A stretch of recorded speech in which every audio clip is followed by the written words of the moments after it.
Hello and welcome to Dingoes Ate My Podcast. I'm Paul. And I'm Dave. And this week we're discussing the episode of Angel entitled Dad.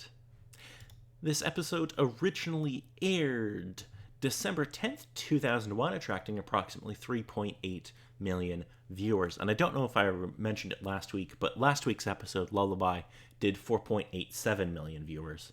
I'm guessing this week didn't do terribly well because there was a gap between the last episode and this one, and then from this one to the next one, there's like 3 weeks.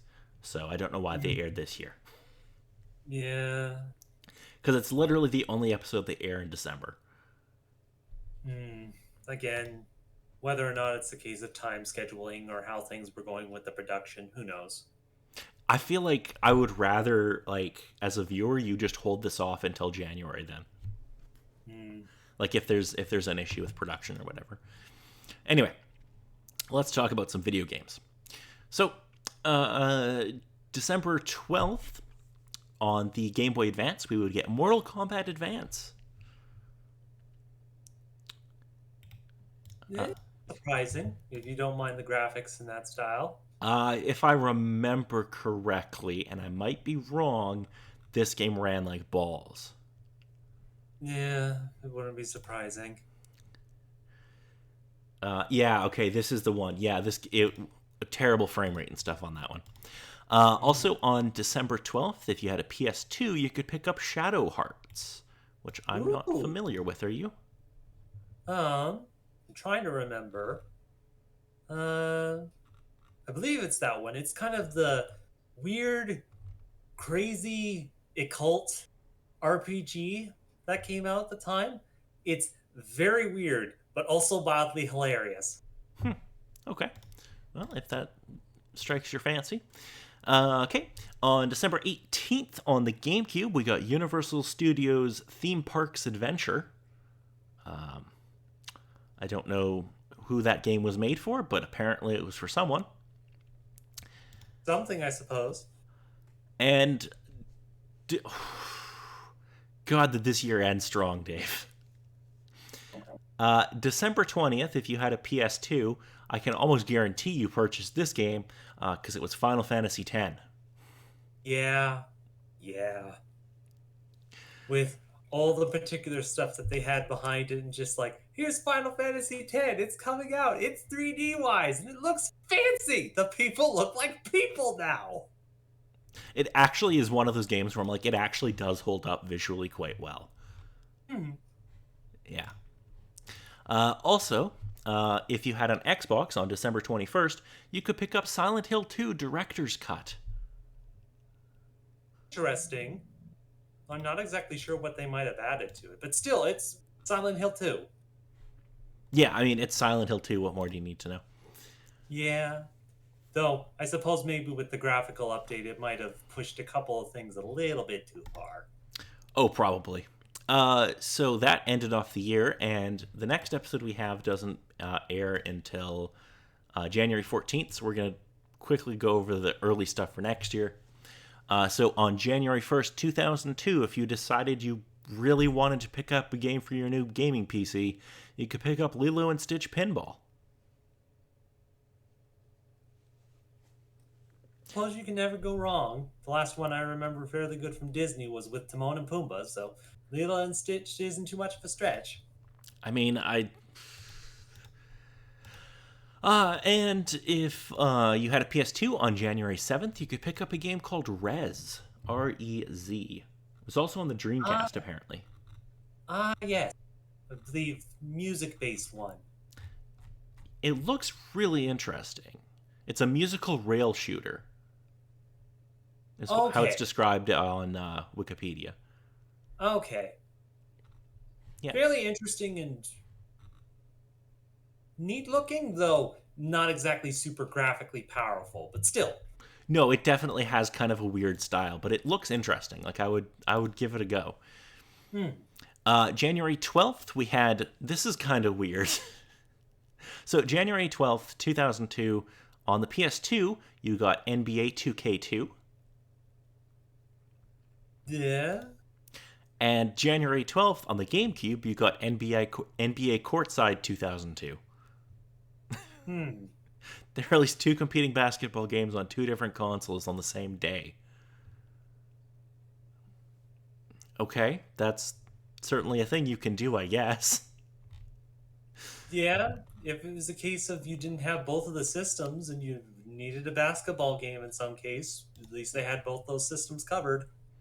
I guess. Okay, so number one song in America this week. Any guesses? Hmm. It might have been a bit of time, so I'm questioning whether or not Family Affair stuck around for that long. It's been a couple of weeks at this point. Hmm. Again, within that year. I'll give you a hint. It is a different song. Okay. Though I'm questioning whether or not it's your particular one that you're very excited to mention It to is move not. the. It is Oh, not. not with them No, yet. there's a 1 week gap between them. Okay. Yeah, but nothing's immediately coming to mind. It's a song called You Got It Bad by Usher. Ooh, I'm not surprised.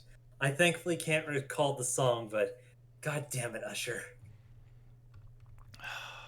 It just always has something.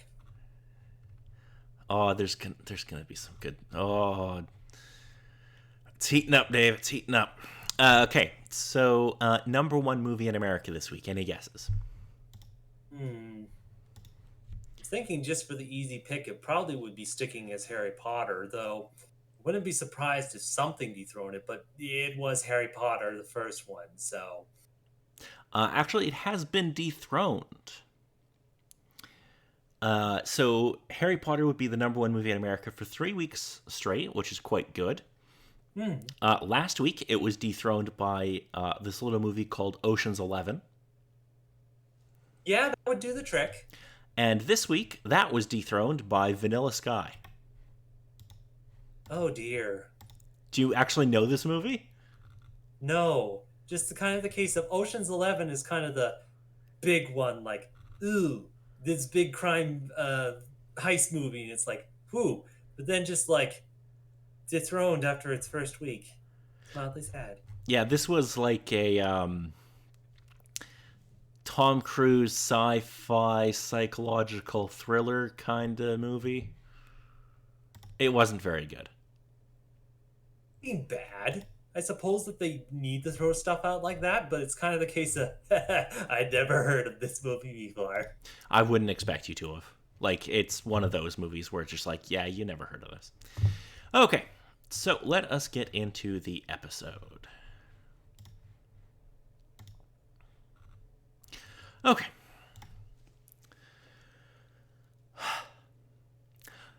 The gang returns with the baby after purchasing supplies for him to find the hotel a mess. Lauren announces that he'll be moving in on account of Caritas having been destroyed yet again, and it being their fault again. Yeah, there was the option of a demon he could have bunked with. Yeah, since it was their fault, they should probably assist. Yeah, probably just a little. Although everyone adores the baby and wants to hold him, Angel is paternally attached to his son and holds him overprotectively, keeping everyone at bay. Angel struggles with paternal duty when he cleans a cut on his son's face, while the rest of the gang plan to keep the baby safe from the inevitable attackers looking to steal and kill him, or, if they're lucky, just ransom him. If one of the options didn't seem bad enough. A demon barges into the hotel but is quickly killed by Gunn and Wesley. Angel realizes that his son is crying because he needs to be changed and attempts to change the diaper on Wesley's desk. Yes, because not just only having sex on the desk is insulting enough. Yes. Back at the underground lair, Sojan complains about Holt's refusal to kill Angel, but Holt is content with his behavior. They discuss Dollar's pregnancy and suicide. Holtz goes on about his plans despite Sojan's insistence that Angel must be staked quickly to stick with the prophecies. Sojan's temper rises as he discovers that Holtz has poisoned all of his hired demon minions.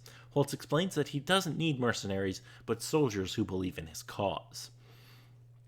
While the Furies are set up a mystical barrier around the Hyperion Hotel, Angel continues to care for his fussy child, and Cordelia and Fred investigate the demon websites offering bounties for the baby. Cordelia informs Angel that the newborn needs to see a doctor and that he cannot do everything for his child. For example, be outside in the sun and needs to accept their help because, the whole poof go in flames because you're a vampire. Yeah. Yeah. While watching the hotel via their spy cameras, the lawyers at Wolfram and Hart ponder how Angel's baby could have been born despite the prophecy's translation stating that it would not happen. Lila explains that because Darla staked herself feeding the baby, that the child was from his mother's womb untimely ripped. Which, if you didn't know, that is a reference to Macbeth. Indeed. Meanwhile, Angel can't get his son to stop crying until he changes into his vampire face. Going through all the particular methods, which mild discussion on myself, I can't stand in certain cases. This vampire face fascinates the baby enough to stop him from crying before Angel makes playfully silly noises to him and thus provides the baby the attention he desires from him. In attempts to discover Holt's identity, Lila has files and records. A Wolfram and Hart employee with near infinite total recall retrieve information about how Angelus and Darla killed Holt's entire family back in the 18th century. Holt tracks a young woman named Justine, whose twin sister was killed by a vampire 6 months before. She's been killing vampires on her own since then, and Holtz offers to be her mentor. Gunn returns with weapons and news of the crowd forming outside, waiting to break the barrier and claim the child. The Lilith demons outside chant and break down the barriers around the hotel. While inside, the gang prepares to defend themselves and retreat if necessary. Angel decides to leave with the baby as Wolfram and Hart watch on the television screens. They send their teams out to get the baby from him. The gang ready themselves for the attack as the barrier is broken and the demons are free to enter. Angel escapes through the sewers and drives away in his car, while the gang disposes of the demons and vampires who enter the hotel with a flamethrower. Angel drives to an abandoned mineshaft. His pursuers demand the child, and surprisingly, Angel throws it to them as he escapes to the surface. The demons unwrap the child to find out it's actually a teddy bear with a ticking time bomb strapped to it. The bomb blows up, destroys them and the mineshaft as Cordelia, Wesley, and Fred take the baby to the hospital for care. At Wolfram and Hart, Linwood examines footage from the hotel and discovers a moment when Lauren slipped a note into Angel's coat pocket, and in the conversation identifies a location where Angel could read the note without being seen by the cameras. Earlier, Lauren heard a humming noise and concluded that the gang was being spied upon. The vampire alarm goes off and Angel barges in and attacks Linwood with a knife, giving him a cut equal to the one on his child's cheek. Angel promises that any harm that comes to his child will be equally repaid to Linwood. As his appointed godfather, Linwood is given the job of keeping everyone and everything away from the vampire's child, unless he looks forward to revenge at Angel's hands. In addition, he threatens Linwood for his son's college funds. Angel hopes to see his son graduate from Notre Dame. Shocking. At the hospital, the doctors report that the baby is healthy, and Angel shows up just in time to announce the name of his son, Connor. Gunn arrives with a stroller, and the gang head home where they hope to be safe, at least for a while. So, what did you think of this episode? Oh. Again, just an emotional roller coaster with all of the crazy action of the baby chase and all the stuff that was going on, and the mild bit of cringe with Angel being a new dad. He is a very, very anxious father. Just the case that the attempt was fairly good, but just the couple methods just leaves me cringing. But still, best thing at the very end, it's like, well, I got one more option. I hope this works. Shows his vamp pace, and the baby's like, oh. Like, there we go. It's like, of course. Yeah, I love that. I love that that's the thing that gets Connor to feel like, oh, okay, and stop crying. It's a very good moment. So Angel names his son Connor here, which shockingly enough, is a traditional Irish name, Yes. which means counselor, which I wonder if that'll come up later. Anyway. Mm. And of course, the records lady in Wolfram and Hart was amazing. Just her entire discussion with Leanne there, with her trying to find something. It's like, do you have anything on Angel? Well, let's see. Got 35 filing cases. Yeah, it's a good sequence where she's like, "Oh, this is the entire file," and she's like, "No, that's the reference guide." If you want to actually find the info, it's in the 35 cases of filing cabinets we got. Very good stuff. Very good stuff. Alrighty. So, for international titles for this episode, in French, it just translates as dad. Fine. In German, however, it translates as Joys of Fatherhood. Oh, there you go.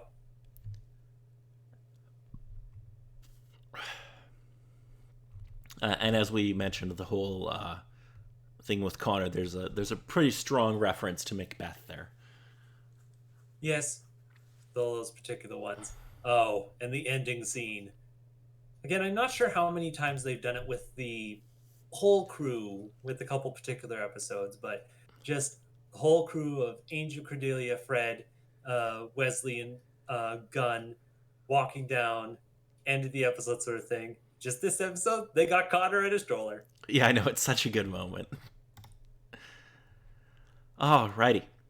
So, next episode, there's two important things to bring up here. We'll do the synopsis in a second, but next episode will be the midway point of the series.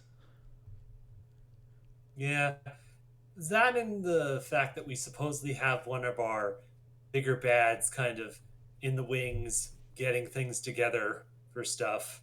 Mm. Yes, Holtz is preparing a team. But next week, we'll be discussing the episode Birthday. I can't remember what it's from, but like what it was originally from. But any sort of person that's either, it's more so with other characters like robots that come alive or whatnot. But as soon as they power on, it's like happy birthday. So No, it's not Connor's birthday, it's someone else's. oh boy, of course. On her birthday, Cordelia's visions become so painful that they propel her into an astral state and a life-threatening coma. Visited by a demon guide, Astral Cordy is mystically granted the opportunity to live her dream of a rich and famous actress if she is willing to give up her history with Angel and her visions.